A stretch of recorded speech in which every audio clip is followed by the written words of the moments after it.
중국의 2월 수출 쇼크가 산업용 원자재 시장에 직격탄을 날렸습니다. 한국과 캐나다의 자유무역 협정 협상이 8년 8개월 만에 타결됐습니다. 금융감독원 고위 간부들이 민간 금융기관의 감사, 사회이사 등으로 대거 이동할 계획이어서 논란이 일고 있습니다. 미국의 양적 완화 축소 본격화와 함께 위험자산 회피 현상이 두드러지면서 글로벌 투자 자금이 신흥국에서 선진국으로 흘러가는 역자본 이동이 가속화되고 있습니다. 시청자 여러분 안녕하십니까? 센 경제 현장의 정혜림입니다. 코스피 지수가 개인의 저가 매수세에 힘입어 상승 마감지었습니다. 오늘장 자세한 마감 소식 증권부의 조민규 기자 연결해 알아보도록 하겠습니다. 안녕하십니까? 안녕하세요. 네, 오늘장 마감 소식부터 전해주시죠. 예, 코스피 지수가 개인의 매수세에 소폭 상승 마감하며 1960선을 회복했습니다. 11일 코스피 지수는 전 거래일보다 0.48%, 9.45포인트 오른 1963.87의 거래를 마쳤습니다. 전날 중국의 수출 지표 부진으로 코스피 지수가 1% 넘게 밀려난 데 따라 개인의 저가 매수세가 유입된 것이 지수 반등으로 이어졌습니다. 외국인과 기관이 각각 383억 원, 834억 원 순매도했지만 개인이 1,071억 원어치를 사들이며 지수를 끌어올렸습니다. 업종별로는 은행이 2.71% 뛰었고 비금속 광물과 의약품, 섬유유복 등도 1% 넘게 올랐습니다.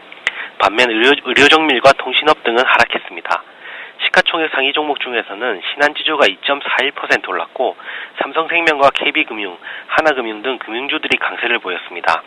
포스코와 기아차도 1%대의 상승률을 기록했습니다. 반면 네이버가 최근 주가 급등에 따른 피로감에 1.17% 하락했고 SK텔레콤과 LG화학도 약세로 장을 마쳤습니다. 이날 유가증권 시장의 거래량은 2억 4,470만 주, 거래대금은 3조 3,874억 원을 기록했습니다. 네, 최근에 신용등급이 상향 조정된 기업들의 주가 강세가 또 눈에 띕니다. 어떤 종목들이 올랐나요? 예, 올해 들어 신용등급 또는 신용등급 전망이 상향 조정된 기업들의 주가가 계속 질주를 하고 있습니다. 재무구조 등 펀더멘털이 개선돼 투자 심리가 회복됐기 때문으로 풀이됩니다. 11일 한국거래소에 따르면 웅진케미칼의 주가는 지난 6일부터 이날까지 12.9% 상승했습니다. 웅진케미칼이 단기간 크게 오른 이유는 신용등급이 상향 조정됐기 때문입니다. 한국기업평가와 나이스 신용평가는 지난 6일 웅진케미칼 무보증 회사채의 신용등급을 기존 BBB 플러스에서 A-로 상향 조정했습니다.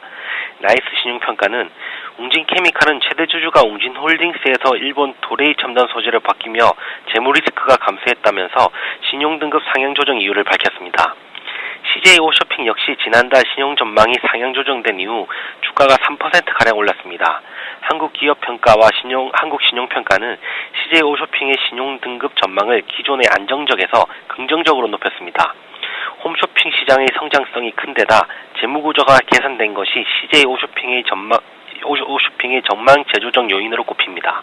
네, 이렇게 기업들의 신용등급 상향 조정으로 인해서 기업들이 다시 한번 재부각을 받으면서 투자자들의 관심은 자연스럽게 다음번에는 어떤 기업의 신용등급이 오를까로 관심이 옮겨지고 있는데요. 전문가들은 어떤 종목들을 꼽고 있습니까? 예, 신용등급 상향 조정의 다음 차례로 동양증권과 동부하이텍, 현대로지스틱스가 거론됩니다.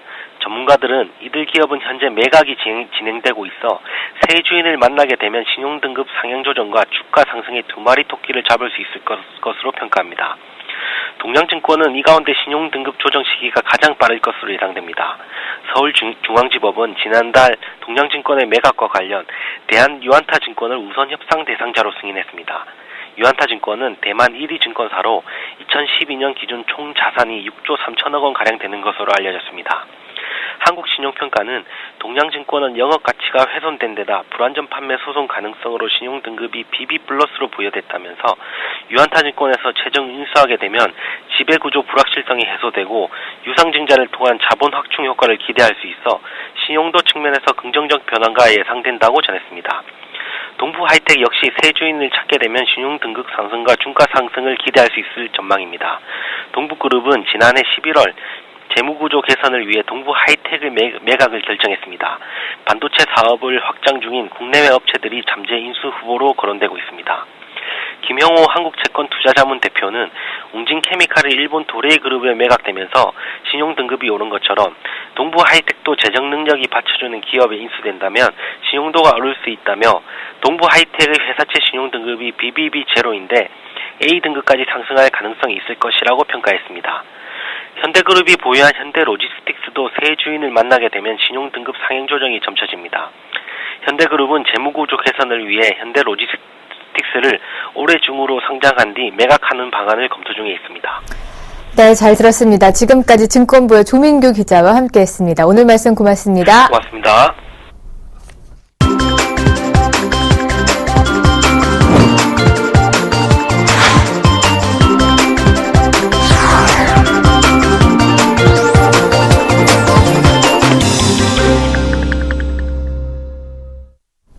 오늘의 주요 뉴스입니다.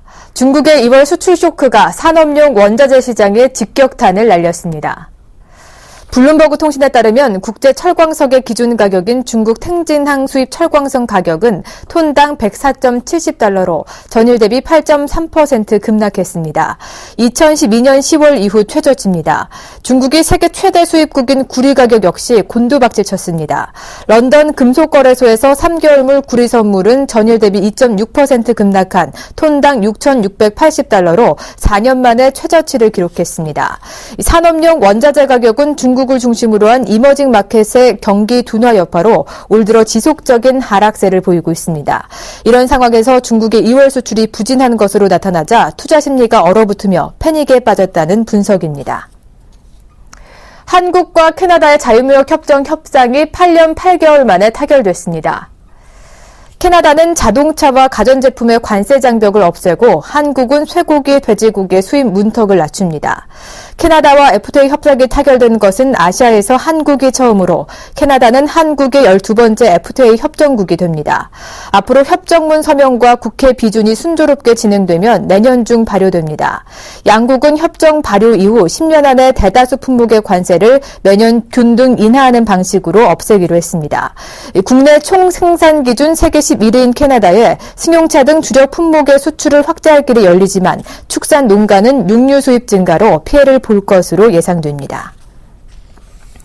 금융감독원 고위 간부들이 민간 금융기관의 감사, 사회 이사 등으로 대거 이동할 계획이어서 논란이 일고 있습니다. 금융권에 따르면 3월 주주총회를 통해 금융사 임원으로 일부 전현직 금감원 고위직들이 자리를 옮길 것으로 알려졌습니다. 김성화 전 금감원 신용감독국장은 신한카드 감사, 전광수 전 금융감독국장과 이명수 전 기업공시국팀장은 메리츠 금융지주 사회이사, 양성용 금감원 전 부원장보는 삼성카드 사회이사로 각각 영입될 예정입니다. 이서구 금감원 감사실 국장은 대구은행 감사로 이동합니다. 금융당국 관계자는 금감원 직원들이 전문성을 살릴 수 있는 분야에서 금융사에 기여한다면 큰 문제는 없을 것이라며 업무 연관성에 위배된다면 강력히 통제할 것이라고 말했습니다. 미국의 양적 완화 축소 본격화와 함께 위험자산 회피 현상이 두드러지면서 글로벌 투자 자금이 신흥국에서 선진국으로 흘러가는 역자본 이동이 가속화되고 있습니다. 한국 대투증권에 따르면 글로벌 펀드들은 신흥국 주식에 대해 지난주까지 19주 연속 팔자 기조를 이어가며 446억 9,900만 달러어치를 순매도했습니다. 같은 기간 신흥국 채권 시장에서도 202억 3,500만 달러어치의 채권을 팔아치웠습니다. 반면 글로벌 펀드들은 북미와 서유럽, 일본 등 선진국 주식과 채권을 각각 949억 6,200만 달러와 313억 4,900만 달러어치 순매수했습니다. 특히 선진국 주식에 대해선 최근에 4주 연속 매수몰이에 나서 눈길을 끌고 있습니다. 가계대출 잔액이 부동산 세제 혜택 종료 등의 영향으로 12개월 만에 감소했습니다. 한국은행에 따르면 지난 1월 예금은행과 비은행 예금 취급기관의 가계대출 잔액은 685조 1,900억 원으로 나타났습니다. 사상 최대였던 지난해 12월보다 1조 9,950억 원 감소한 것입니다. 가계대출이 줄어든 것은 계절적 요인과 함께 주택 관련 세제 혜택이 종료되면서 주택담보대출이 줄어들었기 때문으로 풀이됩니다. 예금은행의 가계대출은 478조 5천억 원으로 전달보다 2조 6천억 원 줄었습니다. 주택담보대출이 8천억 원 줄었고 기타 대출은 1조 8천억 원 감소했습니다.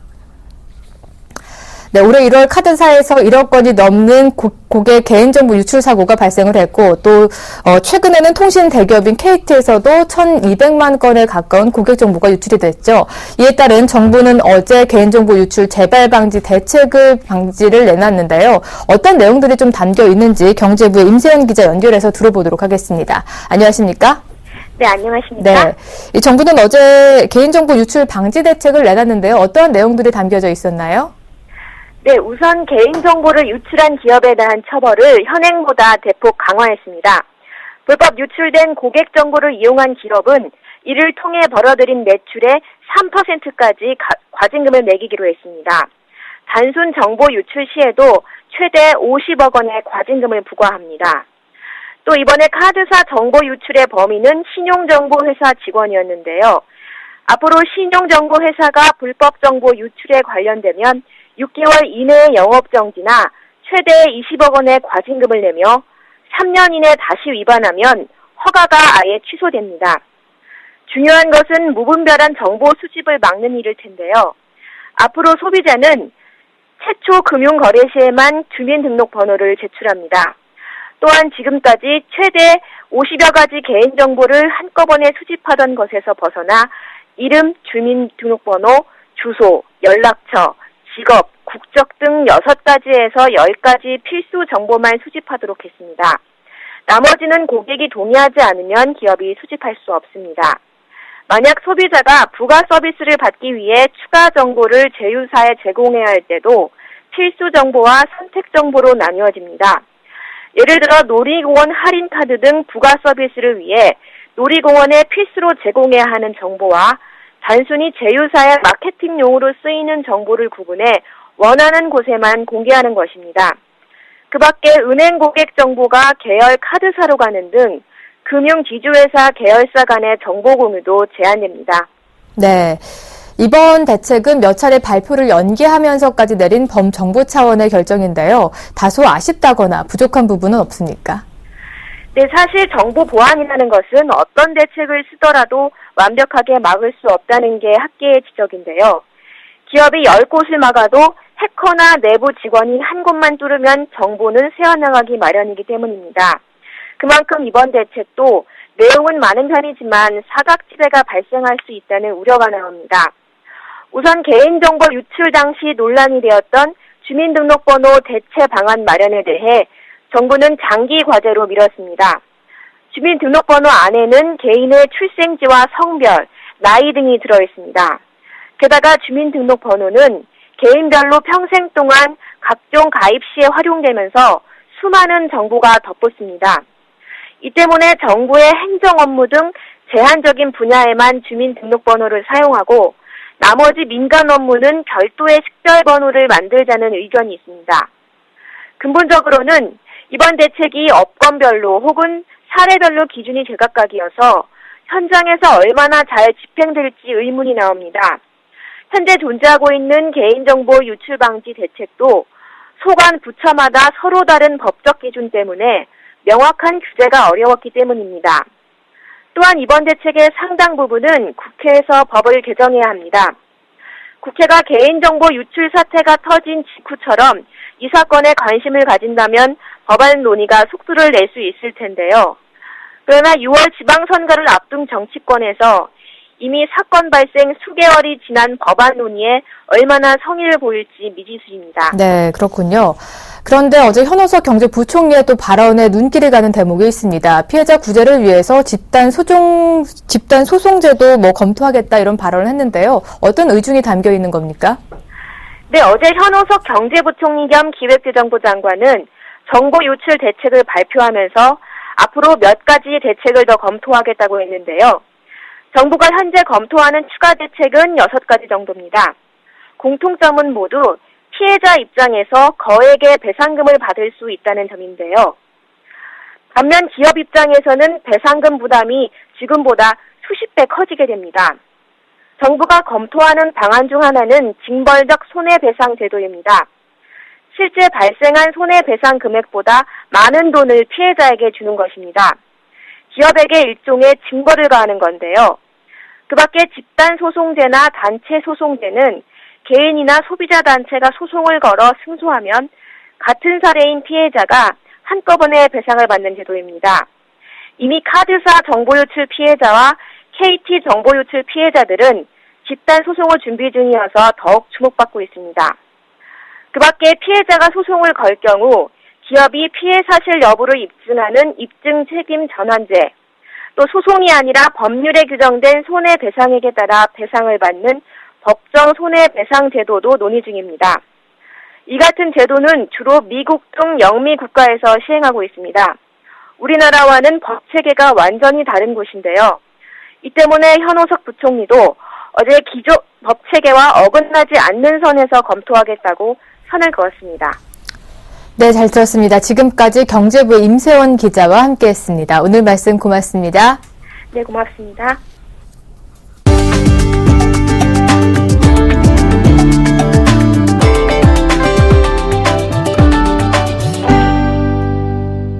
기아 자동차가 4월 출시 예정인 전기차 소울 EV를 국내 시장에서 처음 공개했습니다.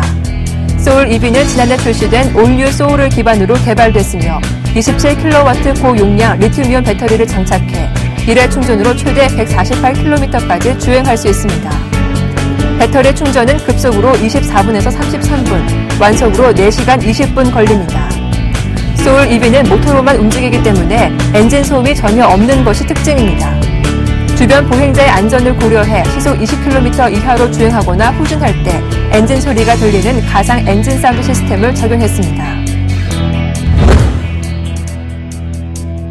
글로벌 건축 설계업체인 히림 종합건축사 사무소가 호주 시장에 진출했습니다. 히림은 호주 BPI로부터 호텔 계획 설계와 기본 설계 용역을 약 17억 원을 따냈다고 밝혔습니다. BPI는 호주의 건축, 토목, 시멘트 종합기업인 BGC와 포스코 건설의 합작 법인입니다. 호주 퍼스의 소방방재청 부지에 14층, 325실 규모의 호텔과 22층 높이의 오피스를 짓는 2,300억 원 규모의 프로젝트를 진행하고 있습니다. 롯데마트의 자체 브랜드 상품인 통큰과 송큰 상품 품목이 최근 100개를 돌파했습니다. 2010년 12월 첫 상품이 나온 지 3년여 만입니다. 통큰 상품은 품질 대비 가격이 저렴해 물가 안정에 도움이 되는 제품이며 손큰 상품은 중소기업의 활로를 열어줘 동반 성장을 도모한다는 취지의 제품입니다. 롯데마트는 통큰 제품이 화제로 떠오르자 통큰, 롯데 통큰, 롯데마트 통큰 등을 상표로 출원했습니다. 홈플러스도 통큰과 비슷한 개념의 착한 상품을 내놓았습니다. 은행의 국내 영업점포가 4년 만에 감소세를 보였습니다. 상호금융, 새마을금고, 생명보험 등 이 금융권의 국내 점포도 줄어 금융권의 위기를 반영했습니다. 한국은행에 따르면 지난해 말 현재 은행의 국내 점포는 5,680개로 전년보다 50여 개 줄었습니다. 은행의 점포가 줄어든 것은 글로벌 금융위기 여파가 있었던 지난 2009년 이후 4년 만에 처음입니다. 생보사 영업점포는 같은 기간 3,950개로 200개나 감소했습니다.